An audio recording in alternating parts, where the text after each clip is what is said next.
سلام كما تخونوا كبرات تخاتلتي تلفزيون اسنا نحجز تدالو زيناتات حزلكم قريب لخو بقدامنت جن نطبتاتهم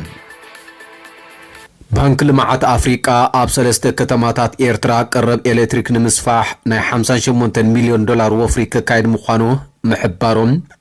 قدماي مينستر نايتا بوق حدن وشطاو قلولاون تحمه زلا ايتوبيا زخونه ابي احمد هاغورو اب مبرق افريقيا غبرش براز كلا خلفل حيل هانيص اكبل مقادشون مصوا عن تقيسو زحلفو زغر ملختين كاب سوماليا بمغنصال هاغرنت نمواج دبلوماسيا وفرتاتا مكيار تركب سوماليلاند امريكا معدنا وصغاتاتا كتركبن وتادرو معسكرات كتكفتن دلوت مخانا حادل على واي منسترا مغلاصوم بريزيدنت دونالد ترامب إيران منتاين وتهدرو صوت أمريكا إذا كم زهابت نمفلات دليت كم زلوو فليل أقوتا هاجر مزراوو زبلن كالو تنزيناتات حزلكم قريبا لكم كسام مودات امسايس انيكم كتكاتاتلو بخبري يعدم بانك لمعات أفريقيا عاد سلسته كتماتات إيرترا قرب إلكتريك نمسفاح نا 58 مليون دولار وفريقيا كايد مخانو أفليتوم اتي بعصرت شمونت لكاتي زصدق باجت ابغاش باركا زركبا سلسته كتماتات تسني كركبت مبارونتون صروين زي قارصن الكتريك نمقراب زعلمه كم زخونم بانك لمعات افريقيا افليتوم كابت سلدي اتي 37.31 مليون دولار بقطتا كاب بانك لمعات افريقيا زوهاب كوينم تزترف 20.73 كا كاب كال بانكتات بحجز زركبيو كخون بانك لمعات أفريقيا أب مودات عامة كلتشن إسران حموشتن أب ملا إيرترا مسرة لمعات نمحيال كتباو عدلات نمسفاحن رجو كنتات نمفتارن زخل جزيا واستراتيجيا وطنكم زحانس أسأل مغلاسو زذكريم أب تقوان إيرترا مس بدوهتات تحت أفراينات كلمة وسقطتات وسننت مسرة لمعاتن نوص بحتاو صلاتنا قطمات مقلل كتباو عبيت مزقب كم زلاز جلس بانك لمعات أفريقيا اب سلسته قند ميداتات مالت ساعات ما ينصريتن كومون قطباون فاينانساون محدران زهوا حجز كم زصفحو حبيرو نيروم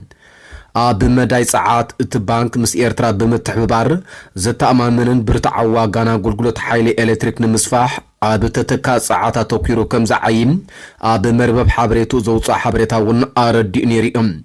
بزي 58 مليون دولار 34 ميجاوات زعقون الكتريك كمنچو زخل نصروباب بمتكال اب كتماتات تسني بارون تنكركبت تنزرغح الكتريك اب مصفاح برتعواغا نابايتن تكالاتن الكتريك مقرابن كسريحم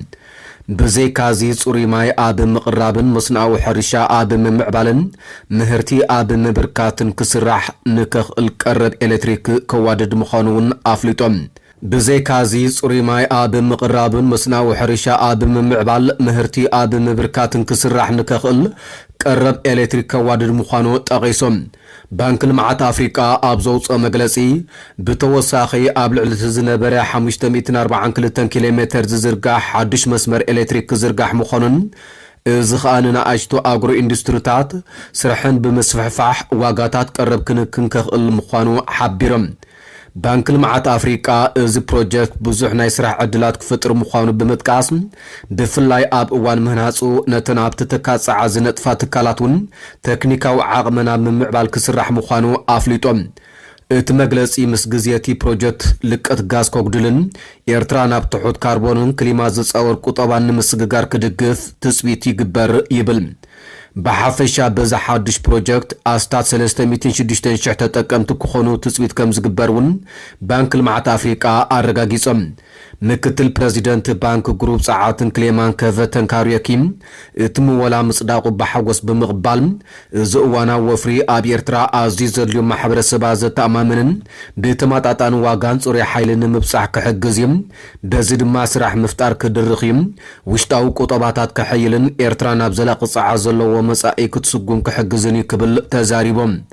ኣብ ትሕቲ ባንክ ልምዓት ኣፍሪቃ ዝነጥፍ ደዘርት ቱ ፓወር ዝብል ስያመ ዝተዋህቦ ውጥን ኣብ ትሕቲ ሰሃራ ዝርከባ ሃገራት ቀረብቲ ትካል ጸዓት ንምትካል ዓሊሙ ዝተመስረተ ወፍሪ እዩ። በዚ ወፍሪ እዚ ኸኣ ኤርትራ፣ ጅቡቲ፣ ኢትዮጵያ፣ ቡርኪና ፋሶ፣ ጫድ፣ ማሊ፣ ማውሪታንያ፣ ኒጀር፣ ናይጀርያ፣ ሴኔጋልን ሱዳንን ተጠቀምቲ ክኾነ እየን። ቀዳማይ ሚኒስተር ናይታ ብውግእ ሕድሕድን ከምኡውን ጸጥታዊ ቅልውላውን ትሕመስ ዘላ ኢትዮጵያ አብይ ኣሕመድ ሃገሩ ኣብ ምብራቕ ኣፍሪቃ ግብረ ሽበራ ዝከላኸል ፍሉይ ሓይሊ ሃኒጻ ክብል ተዛሪቦም። እቲ ቀዳማይ ሚኒስተር ከምኡ ዝበለ ሎሚ ኣብ ከተማ ሃዋሳ ኣብ ዝተኸበረ መበል 65 ዓመት ንምስራት ፍሉይ እዝ ምክልኻል ኢትዮጵያ ኣብ ዘስምዖ መደረ ኮይኖም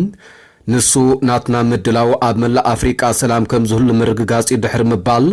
ነዘን ኣብዚ ዞባና ዘለዋ ሃገራት ከዓ ቀንዲ ደገፍን ዋልታን ምዃኑ ክብል ተዛሪቦም። ነዚ ንምግባር ከዓ እቲ ኣብ ምድርን ጎቦታትን ዝግበር ዝነበረ ስልጠነታት ናብ ባሕሪ ከም ዝተሰጋገረ ሓቢሮም። ኣብ ባሕሪ ካብ ጫፍ ሶማልያ ክሳብ ጫፍ ምጽዋዕ ኣብ ዘጋጥም ስጋታት ንኣሕዋትና ዝኾኑ ህዝብታት ደግፍና ግብረ ሽበራ ንምክልኻልን ልምዓት ንምርግጋጽን ንኢትዮጵያ ጥራይ ዘይኮነ ንዞባና እውን ዝኣክል ፍሉይ ሓይሊ ተሃኒጹሎ ክብል ተሰሚዖም። ኣብቲ በዓል ብጀካ አብይ ኣሕመድ ኢታማጆር ሹም ምክልኻል ኢትዮጵያ ፊልድ ማርሻል ብርሃኑ ጁላ እውን ተረኺቡ እዮም። ህዝቢ ኢትዮጵያ አብይ ኣሕመድ ናብ ስልጣን ካብ ዝመጽእ ኣብ ታሪኹ ሪእዎ ብዘይፈልጥ ወተሃደራዊ፣ ፖለቲካዊ፣ ጸጥታዊ፣ ማሕበራውን ቁጠባውን ቅልውላዋት ይሰቐ ከም ዘሎ ፀሓይ ዝወቕዖ ሓቂ ኮይኖም ኣብ መላእ ኢትዮጵያ ሕድሕድ ኩናት ክውላዕን ብሄራውን ቀቢላውን ምትፍናናት ክሰፍን እናሰርሐ ኣብቲ ዞባ ሰላምን ልምዓትን ከረጋግጽ ምባሉ ዘገርም እዩ። ሉላው ግዛት ኤርትራ ብምግባጥ ኣፍ ደገ ባሕሪ ንምውናን ዘይተኣደነ ሰራዊት ከሰልጥንን ኣጽዋር ኮጓርትን ዝረአ ዘሎ ስርዓት ብልጽግና ናይ ባሕሪ ውግእ ልምምድ ከም ዘካየደ ብመንገዲ መደበር ቴሌቪዥን ምሕባሩ ዝፍለጥ እዮም። ሶማሊላንድ ኣሜሪካ ማዕድናዊ ጸጋታታን ወታደራዊ ማዓስከራታን ክትረክብ ድልውቲ ምዃና ሓደ ላዕለዋይ ሚኒስተር ገሊጾም። ኣሜሪካ ብፍሉይ ተጠቃሚት ማዕድናትና ናይ ምዃን ዕድል ክንህብ ድልዋት ኢና፣ ከምኡውን ኣሜሪካ ወታደራዊ ማዓስከር ንምርካብ ክፉታት ኢና ክብል እዩ ሚኒስተር ፕሬዚደንትነት ካዳር ሑሴን አብዲ ኣብቲ ብቐዳም 21 ለካቲት 2026 ምስ ማዕከን ዜና ኣጃንስ ፍራንስ ፕረስ ኣብ ዝገበሮ ቃለ መሕተት ተዛሪቦም። ካዳር ሑሴን አብዲ እዚ መግለጺ ዘስምዕ ዘሎ እስራኤል ኣብ ወርሒ ታሕሳስ ንሃገርነት ሶማሊላንድ ኣፍልጦ መሃባ ስዒቦም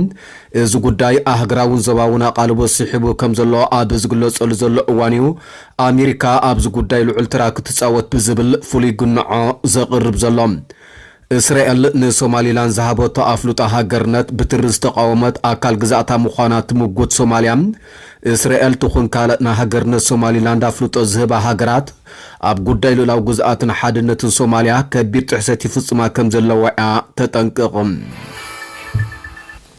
ብኻልእ ዜና ፕሬዚደንት ዶናልድ ትራምፕ ኢራን ንምንታይ ንወተሃደራዊ ጸቕጣ ኣሜሪካ ኢዳ ከም ዘይሃበት ንምፍላጥ ድልየት ከም ዘለዎ ፍሉይ ልኡኽ እታ ሃገር ተዛሪቦም። ፍሉይ ልኡኽ ኣሜሪካ ስቲቭ ዊትኮፍ ትማል ቀዳም ምስ ፎኩስ ኒውስ ኣብ ዝገበሮ ቃለ መሕተት ኣብ መንጎ ኣሜሪካን ኢራንን ዝካየድ ዘሎ ኒኩለሳዊ ዝርርብ ናብ ስምምዕ ክበጽሕ ከም ዘይከኣለ እዩ ገሊጾም። እቲ ፍሉይ ልኡኽ ኣሜሪካ ዋላ እኳ ንጽዕነት መርከብ ተዋጋእት ነፈርቲ ናብቲ ከባቢ እንተጸጋዐት ኢራን ኢዳ ክትህብ ዘይከኣለትሉ ምኽንያት ትራምፕ ክርዳእ ከም ዝደሊ ገሊጾም። ዊትኮፍ ምምሕዳር ትራምፕ ኢራን ኒኩሌራዊ ኣጽዋር ከም ዘይተፍርን ከምኡ ከም ዘይትገብር ጭቡጥ ስጉምትታት ክትሕንጽጽን ከም ዝደሊ ዝገለጸ ኮይኖም ንሱ ነዚ ዝገለጸ ክልተ ዝርዝርብ ክልቴን ሃገራት ፍረ ዘይምፍራዩ ስዒብ እዮም። ክልቴን ሃገራት ዝሓለፈ ሰሙን ብሶሎስ ኣብ ስዊዘርላንድ ዝርርብ ኣካይደን ምንባረን ዝዝከር ኮይኖም ኣሜሪካ ርኡይ ክፍተታት ከም ዘለኳ እንተገለጸት ሚኒስተር ጉዳያት ወፃኢ ኢራን ዓባስ ኣራግቺ ግን ኣብ መሰረታዊ መትከላት ከም ዝተሰማምዒኡ ገሊጾም። ሰበስልጣን ኣሜሪካ ኢራን ኣብ ዝቕጽሉ መዓልታት ብጽሑፍ ሓሳብ ከተቕርብ ትጽቢት ዝገብሩ ኮይኖም ኣራግቺ ድማ ኣብ ውሽጢ መዓልታት እማማ ሓሳብ ብጽሑፍ ከም ዘቕርብ ሓቢሩሎም። ኣብ መወዳእታ ክቡራ ሰማዕትና ሎሚ ኣብ ዝጀመረ ቀዳማይ መድረኽ ዙር ሩዋንዳ 2026 ካብ ሩኮሞ ናብ ሩዋንጋና 173.6 ኪሎ ሜትር እዩ ዝዝርጋሕ ነይሩ። ኣብ ጎልጎል ዝውዳ ምስ መንባረኸ ኣብ ቅጽበታ ውድድር ክዛዘም ከም ዝኽእል ብኣጉኢኡ ተገሚቱ ነይሩ ዓባይ ጉጅለ ካብ ምፍላም ጸወታ ሃዲሞም ካብ 5 ናብ 2 ተጻወቱ ዝጸረዩ